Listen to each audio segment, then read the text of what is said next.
Autism എന്ന് പറയുന്നത് actually ഒരു എന്താ പറയുക ഒരു കുറേ രീതിയിൽ പറയുന്നത് ഒരു ജനറ്റിക് ബേസ് ഉണ്ടോ എന്ന് ചോദിച്ചാൽ ഉണ്ട്. ക്ലാസിക്കൽ ഓട്ടിസം, അതായത് ടിപ്പിക്കൽ ഓട്ടിസം. ഇപ്പോൾ ഓട്ടിസം ഉള്ള രണ്ടുപേര് കല്യാണം കഴിച്ചാൽ ഉണ്ടാകുന്ന കുട്ടിക്ക് ഓട്ടിസം ഉണ്ടാകാനുള്ള സാധ്യത വളരെ കൂടുതലാണ്. മനസ്സിലായി? That means there is a genetic base. പക്ഷേ ഇന്ന് കണ്ടുവരുന്ന കണ്ടീഷൻസിൽ കൂടുതലും വിർച്വൽ ഓട്ടിസമാണ്. It's not real autism.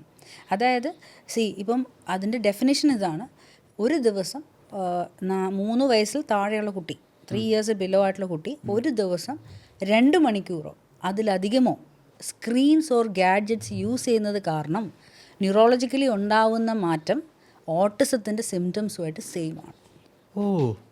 That is called virtual autism. ഇന്ന് ഏറ്റവും കൂടുതൽ ഇപ്പോൾ ജുവലിൽ ഞങ്ങൾ 2008 തുടങ്ങുമ്പോൾ virtual autism case may be 200 ഒരെണ്ണം ഒക്കെ ഉള്ളൂ. ഇന്ന് ഏകദേശം 476 കുട്ടികൾ 38 രാജ്യങ്ങളിൽ നിന്ന് ജുവലിൽ വരുന്നുണ്ട്. ഇതിൽ 40% കുട്ടികളും വിർച്വൽ ഓട്ടിസം സ്ക്രീൻസ് കാരണം. അപ്പോൾ ഇത് നമ്മൾ തന്നെ ആലോചിക്കണം, ഇത് എൻ്റെ പരിഹാരം എന്താണ്, എങ്ങനെ ഇത് പ്രിവെൻറ്റ് ചെയ്യണം. നമുക്ക് എല്ലാവരും പറയുന്നുണ്ട് സ്ക്രീൻസ് കൊടുക്കരുത്. ഒരു കുഞ്ഞ് നോർമലി 1 വയസ്സ് മുതൽ 4 വയസ്സ് വരെ എങ്ങനെ വളരുന്നു എന്നുള്ളത് ആദ്യം ഒരു രക്ഷകർത്താവ് മനസ്സിലാക്കാം.